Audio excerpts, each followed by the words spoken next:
بسم اللہ الرحمن الرحیم۔ السلام علیکم ورحمۃ اللہ۔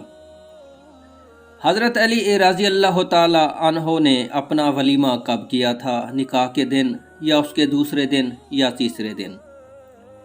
اس سلسلہ میں ہمیں کوئی صراحت نہیں مل سکی، البتہ بعض روایتوں سے معلوم ہوتا ہے کہ اولا نکاح ہوا تھا، پھر کچھ عرصے کے بعد رخصتی ہوئی، پھر اس کے بعد ممکن ہے کہ ولیمہ ہوا ہو۔ بخاری شریف میں صراحت ہے کہ حضرت علی رضی اللہ تعالی عنہ نے ولیمہ کے لیے ایک اونٹ رکھا تھا، جس کو فروخت کر کے ولیمہ کرنے کا ارادہ کیا تھا۔